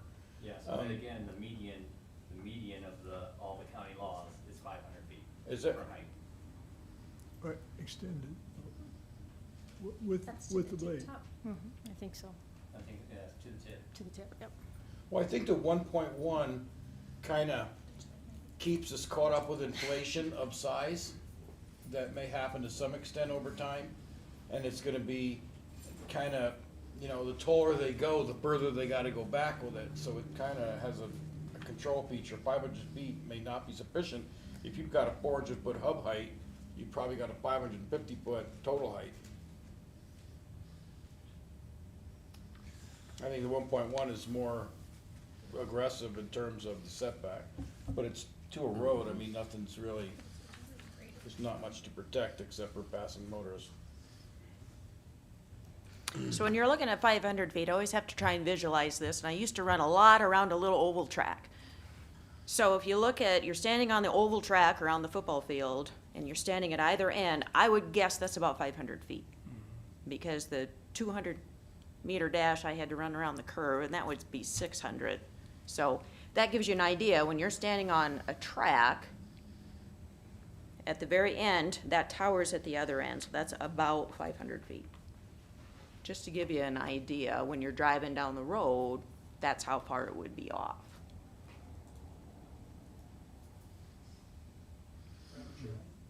Yes, sir. A blade came off of one in Antelope County. I just got hearsay how far it went, but a friend of mine said he stepped it off, it was about 800 feet for total distance where it came to rest. He said it hit the ground on a pasture and slid like a sled the rest of the distance. But there's blades that have come off, and you could get some information off of that. Yep. That could be in any direction, 360 degrees. It could be, and you could, you know, and you always try and counter that argument. I could be driving down the interstate and someone crosses the median and hits me head on. And that sadly just happened out by Gayville with us. I mean, so there's inherent risk with everything we do in a day, and our job is to try and minimize it, but you can't make these folks put them in the center of a section either, because a blade might come off. I mean, you know, I let my 14-year-old kid drive to school when he got a license down the gravel road and stuff. So, I mean, we have to balance that too. So when I'm looking at these max tip height multipliers, Yep. setbacks across county, Okay. 1.1 is the bottom. They go as high as 6.5 6.5 times the height. times the height, To a road? to property lines. Yeah. Property lines, I think, is a different animal. But, I mean, we're looking at the right of way on the roads. yeah. Check your mic, Ryan. Yeah, I think you can turn yours on because Loris is off. But I'm just trying to quickly statistically glean off of this. Well, Clay County has Spreadsheet here. 1.25 the height for a public road right away. So does Lincoln. I feel like Bonhome we is- should be well over 1.1. Bonhome is the 1.5 same as ours, 500 or 1.1. Coddington is 1.1. I think Grant will probably be that too. Yep, Grant is 500 feet or 1.1. And Davison doesn't have any. Ryan, what were you gonna recommend? Well, significantly more than 1.1, I think. Have a feel for it? 1.5 Um, possibly? Can I have? Initially, there was a model ordinance that came out from the state, and that's pretty much where the 1.1 Come from. Gary had commented from the back that initially there was a model ordinance that came out from the state, and there was a 1.1 factor in that. So, thoughts on increasing it to 1.5, did I hear, 1.5? So a 500-foot overall tower would be 750, a little bit further away. Thoughts on that? Sounds good. I see a lot of, I'd support that. you'd So- support So that? just one standard, though, a 1.5 times the total height, drop to 500 feet. And that's it. Okay, Yep, so Yeah. if you've got a 200-foot tower, it'd be 300 foot. okay. And it keeps it proportional to the size of the tower, which is proportional to the size of the threat. You know, because this goes all the way down to 50 kilowatts. Yeah. So 1.5 would probably be reasonable. Okay, right away, for right now, is 1.5 times the total height. So property lines, let's go to that next. So in here, fully, let's see, distance from the property line shall be 500 feet or 1.1. Now, this does not delineate between a participant and a non-participant. And I think we need those two categories in both 1 and 3 to create those categories. So let's focus on the property line, because in here it currently does say, measured from the ground to the tip of the blade when fully, unless wind easement has been obtained from the adjoining property owner.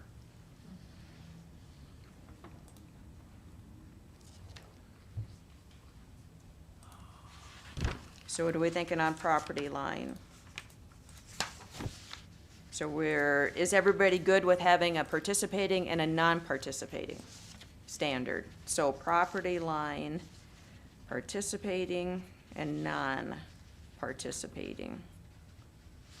Probably in the end, we'll make this a table so it's easier to understand. I think for a participating property line, we can do something of a tip multiplier or something like that. Do you think? Maybe?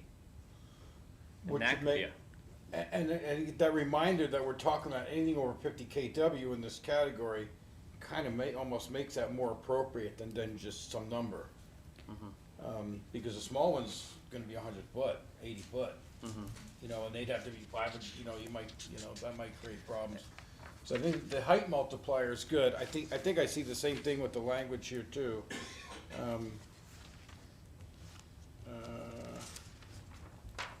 So are you, No, it was in 3. so are you thinking the 1.5 again, or sticking with the 1.1 or something in between for property line? Well, I'm looking at, there's a lot of 1.25s and a lot of 1.1s and Okay. across all the counties. And so I'm at 1.25 or a 1.1, I think, For a for a participating, participating property line. that's, That's the question. yes. Comment I would have is, why would we do a participating or a non-participating? Because we may have a non-participating or a participating, and that property may have be sold, or someone build a structure on it, or buy a piece of property. So why do we need both? And I think this is all based on when you put it in, who owns it then. Because if I get a CUP to put up a wind tower and I put it up, and someone buys the home next to me, that tower was up first. So I think usually this all goes in of when I go in and get my CUP, if my neighbor is a different entity, then I would be set off that. You see where I'm not saying it correctly. I'm really confusing myself. I'll give you an example. There you go. I've mentioned before that I have some pasture ground up north, and there's a wind tower right next to it. Well, 400 acres of pasture ground right next to it came up for sale. Their wind towers ordinances are easements on that property. The auctioneer wouldn't project, but he thought it would probably cost 30 to 40%, because that easement by the federal government can come in and say, if your grass is only 2 inches high, you don't get to graze it anymore. These easements that these guys got, and is gonna cost those property owners a lot of money someday. Well, and maybe to also get at your I think the idea is to separate two classes, or not classes, but two groups of people here. Because I think one of the common things that we uncovered here, and appreciate all the public input, is primarily, generally speaking, the only people who support these things in the community are the people who are participating. And we should change, and we shouldn't limit necessarily their economic opportunity, but we shouldn't necessarily trample on the property rights of the other ones that don't want anything to do with it and want as far away as possible.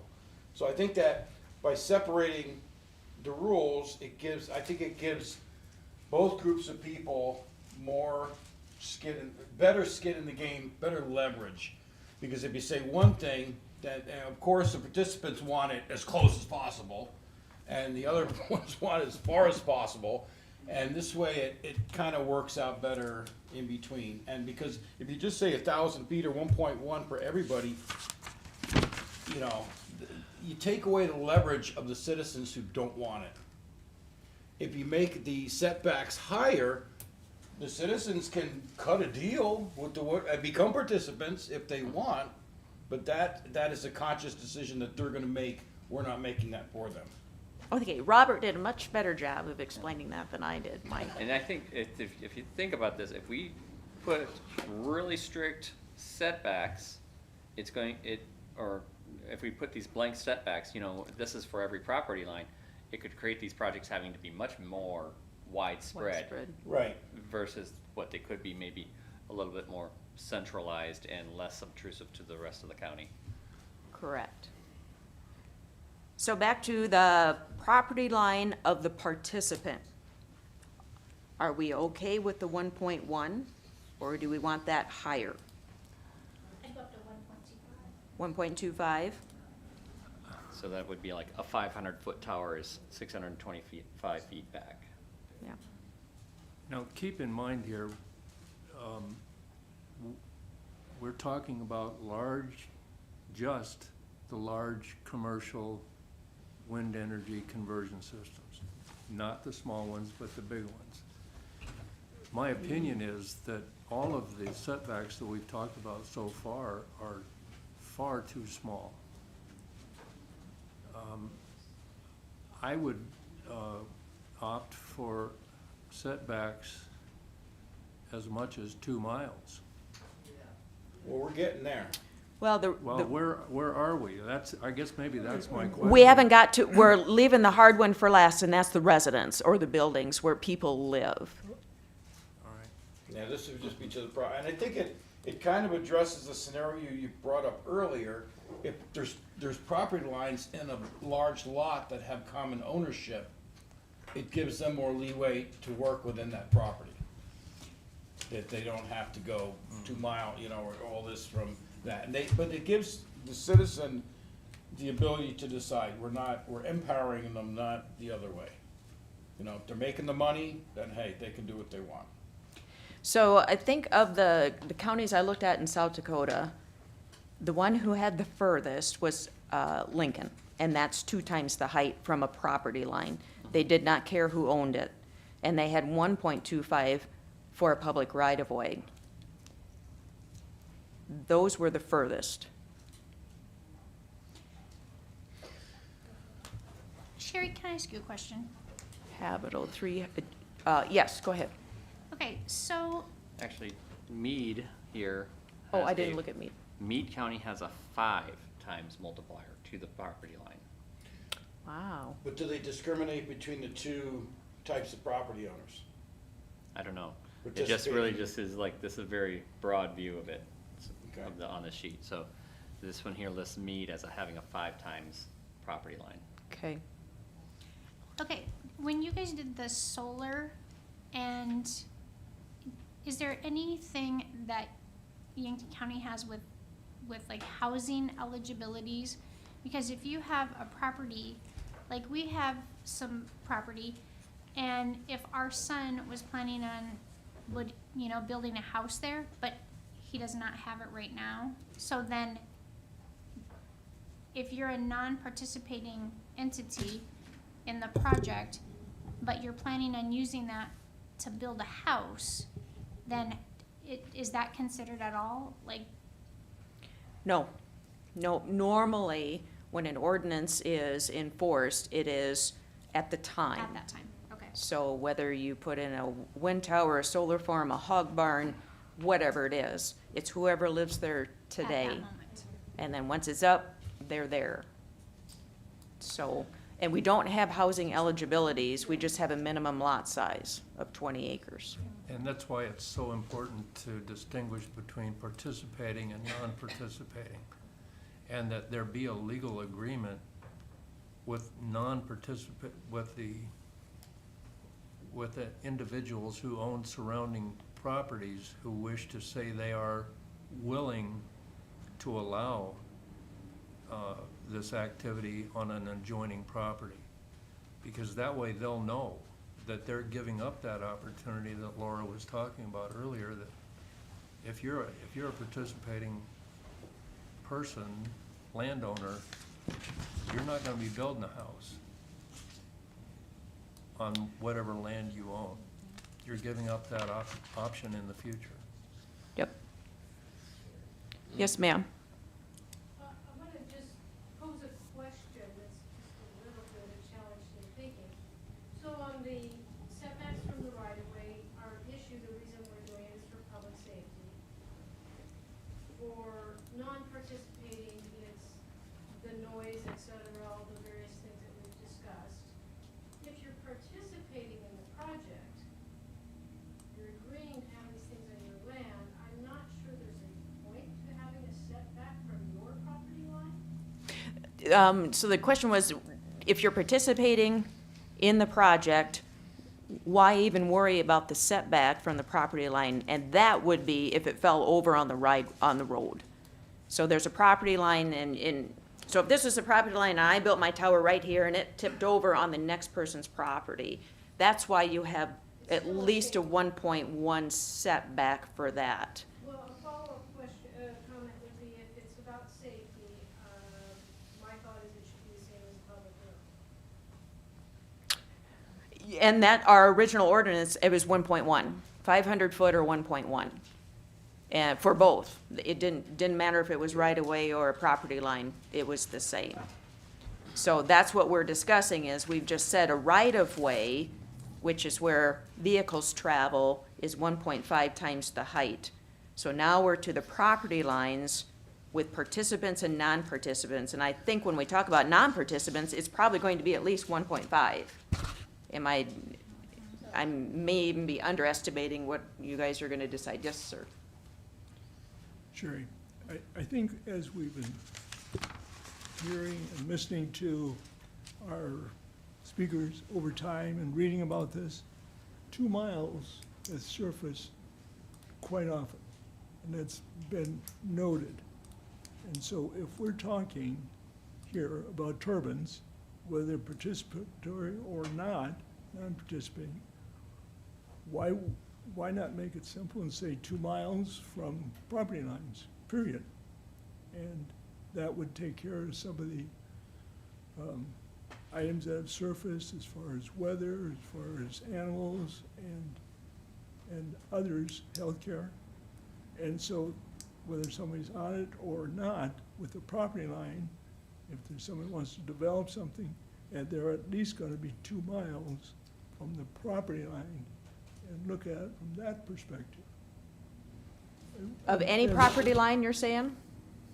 No, of the 2 miles from the property line where the turbine is, or from the turbine. And no discrimination between participant and non-participant? That's right. So you're essentially you're saying no wind towers. That would be No, a I effective ban. said, no, I didn't say that. I know you didn't say that. But you meant it. I'm not saying that, but I think we're hearing that, and we've been hearing about 2 mile setbacks as being critical. And we're not saying no, but we are looking at the various concerns that a number of people expressed that we've read about, and some of us may have some opinions about. Okay, Because if we have, even what we've heard in the audience, if you have some of those shorter distances, you could have turbines relatively close, and it sure isn't 2 miles. So that's. So I'm gonna put that in a perspective with an example. So if we're Fine. looking at a 2-mile setback from any property line, you can't do it.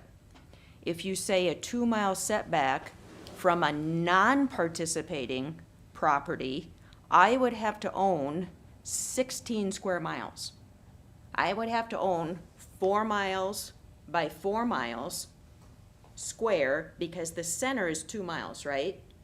And if I owned all of this, and someone else owned all of this, I would have to own that to put one turbine in. So, That's what a 2-mile setback from a property, a non-participating property line so, would do. okay, that's an interesting thing, because, okay, you're talking about ownership, but none of these wind farms actually own the ground they're on. Well, but that's why we always say So- participating Property. And so property owner. That's the question here. Is a participating property owner or participating property? And how do we make those judgments of what is a participating property? I'm gonna, Because I'm can gonna a be the English participating teacher. property actually Can not the have a- property give you permission? Yes, just is a You know. participating property, someone who said, okay, I agree with the project and I'm going to sign something, or they have an agreement that they are of the participating list, even if they're not even having a wind tower put on their property. You know, because that's what is going to be required for a 2-mile. Yeah, Setback. there would have to be 16 square miles of participating properties or property owners in order to put up one tower. You know, so if they added another mile over, then they could put towers in this little section here, and the more they add, the more towers they can put in the bubble, if you will. So I think when we dealt with the CAFO issue, it was 1,320 feet, and I think there was like 2% of the county that you could possibly build in. a half mile pretty much blocked out the county. Yep. I know a half mile did. Quarter mile, you could get things in corners and stuff. And that was from residents. So, Jay, could I draw, because 1 Yeah. and 3, it's kind of difficult for me to visualize talking about 1 and 3 kind of oh, yeah, independently. go ahead.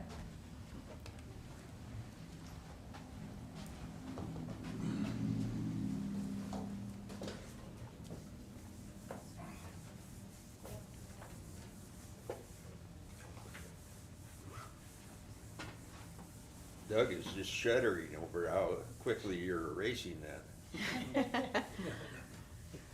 I used to stay after school a lot. Do you remember banging the chalk erasers? Oh, yeah. Oh, and the nuns used to make us wash them and come back for the final. All right, so I don't want to be a distraction, but just to try to visualize it. So you have tower height, which is to here, total height. And then you have a property line, nominal. So you have a distance here.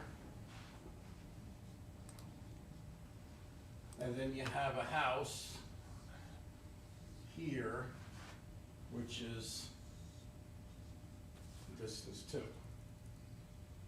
Okay, so we kinda gotta, I'm just thinking we gotta consider it all at the same time.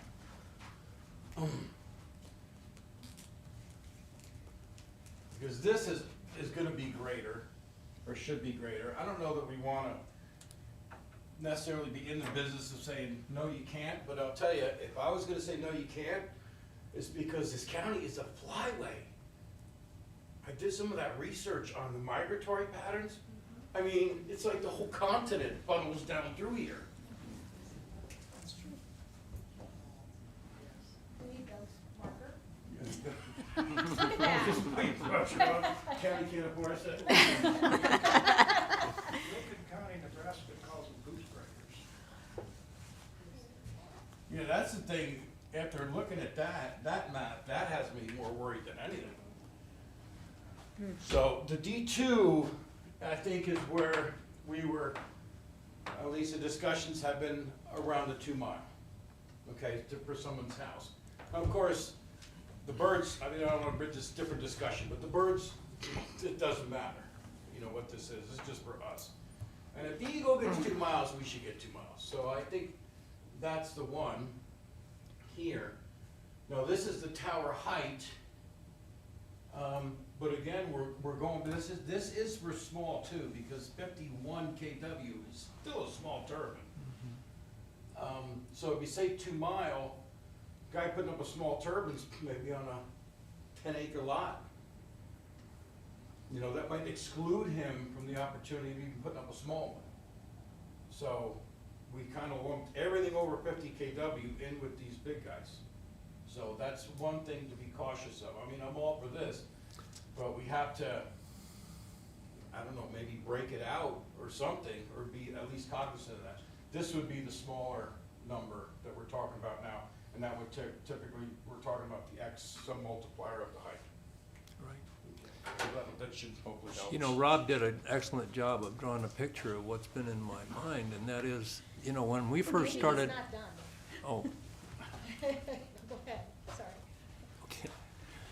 When we first started out with this discussion, I made a comment that I would be comfortable with a zoning ordinance that said large commercial wind energy conversion systems would be prohibited in Yankton County. And I had all of these things in my mind when I said that. Rob made an excellent point about the fact that Yankton County is on the flyway. When you drive out to the Prevailing Wind and Rembrandt wind farms in Bonham and Hutchinson County, what you see is the rural equivalent of a ghost town.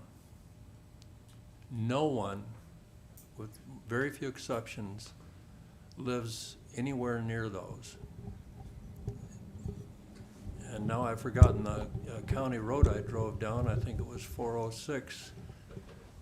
However, you do see a number of farmsteads that were once homes. And they now have ramshackle, falling down old farmhouses on them. So that's really what we're talking about here, is we're talking about creating a desert for residency. We're talking about shifting age-old migration patterns, and God only knows what the ultimate effect of that will be.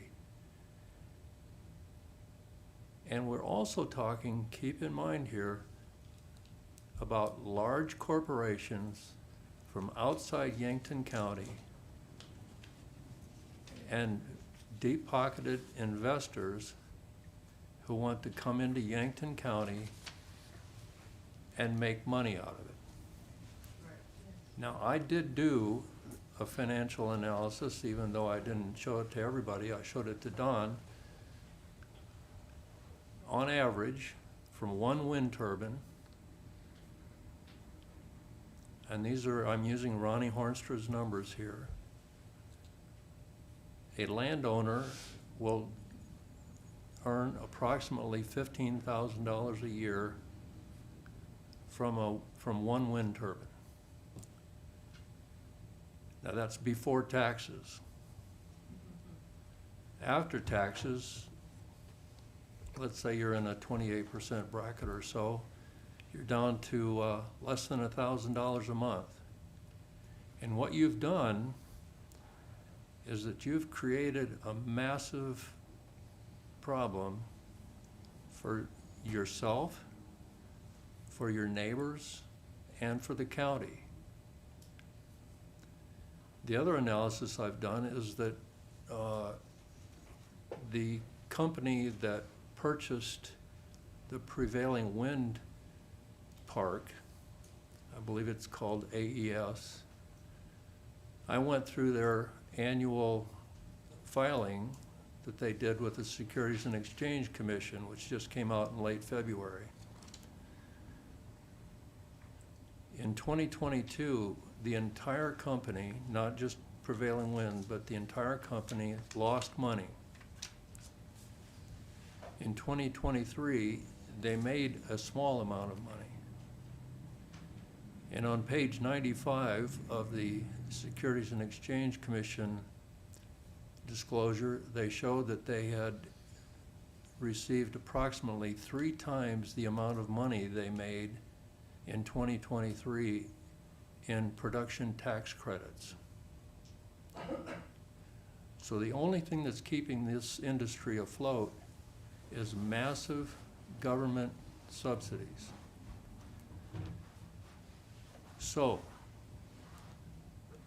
it's highly unlikely that the American people will tolerate ongoing deficits to subsidize large corporations and deep-pocketed investors. The federal government is a very fickle business partner. And all you have to do is talk to some people that live along the Keystone Pipeline to learn about that. There are counties that counted on revenue from that, and there are individuals and companies who started businesses planning on the fact that they would get revenue from it. So I hope that we as a group will be aware of the fact that we could end up with a Swan Lake, aptly named, by the way, wind farm that gets halfway constructed, and then all of a sudden the investment tax credits are withdrawn, the production tax credits are withdrawn, and the word goes out that you wind farms are going to have to live on your own. They won't make it. And then we're going to end up with a big mess on our hands. So I think Mike's comment about 2 miles and then Sherry's comment about, so you'd like to prohibit those in Yankton County? Yes, I would. And for all the reasons that I just said.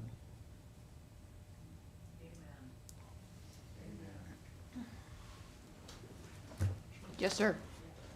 Just following up on those comments, I think going back to one of the first emails that came out, it had a picture that came out of a wind farm, and I've shared this before. And likewise then, Gene Hornstra provided us a video, and the first picture that you saw on both of those were a number of wind turbines, and there were no farms, no animals, nothing into the distance as far as you could see. And this past week, on February 28th, this article that just came out, A Blow to Big Wind, and there's some of those here. And this is in Canada that is experiencing some of these same challenges. They're looking at a 7-month pause on approval of all renewable energy projects, and they have maintained that for some time, unsure as to what the future is. And then this one is the American revolt against green energy has begun. This wasn't written until 3/1/24, which is a little over a week ago, and it was in the USA Today, and it talks about the concerns and the future of wind energy. And I look at it as a way, if we can have setbacks, maybe there's serious setbacks, 2 miles or whatever, but at least we're not encouraging, I guess, we're making it very restrictive for this industry to move ahead in this area, if we even go and allow in the first place. So I'm passionate about it, I'm concerned, and I'm trying to listen to what we have here. Okay. If I could just make a quick comment, Yep. just on the topic, while we're on the topic. I understand the economics are shaky, but the old carbon petroleum industry has been sucking the taxpayer dry for 100 years. to True. today in the military and our military expenses over there. That's the only reason we care about those other things. So that money, you know, you can't say, you know, it's a pot calling the kettle black to some extent. Okay, some of these new technologies need funding. We need to put our eggs in more basket.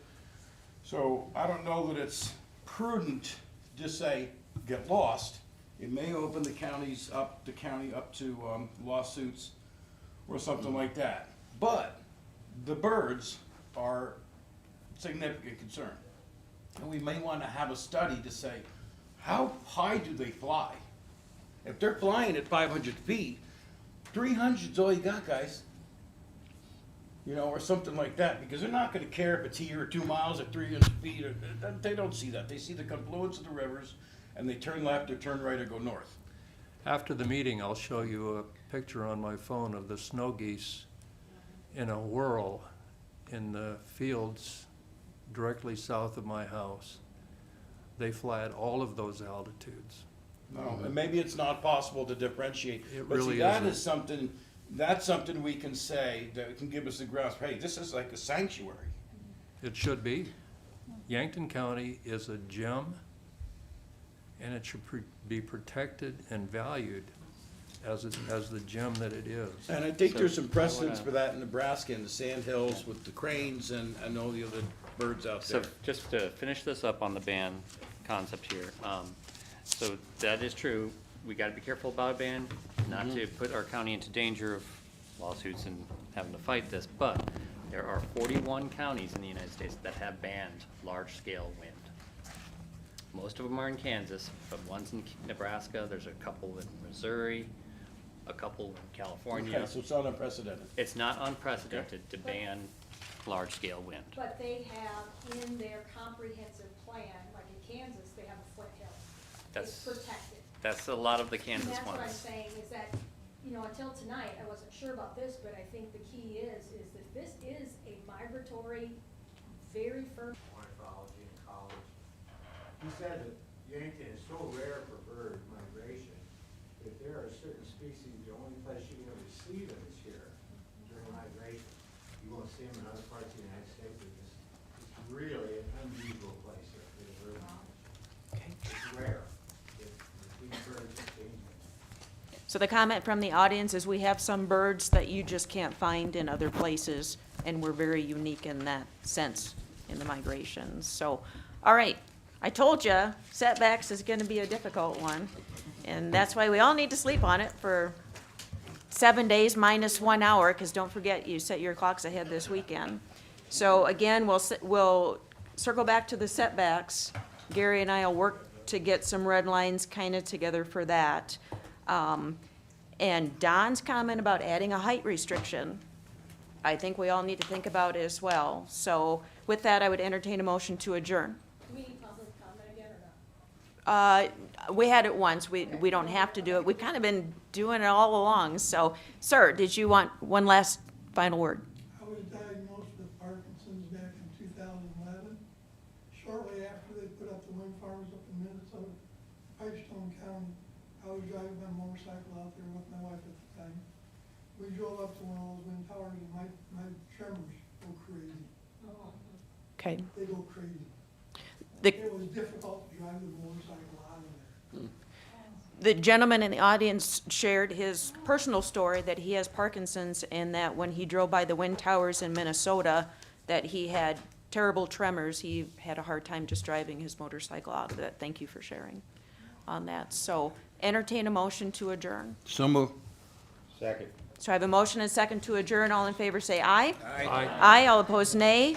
Motion carries. We are adjourned. See you next Thursday at 4 o'clock again.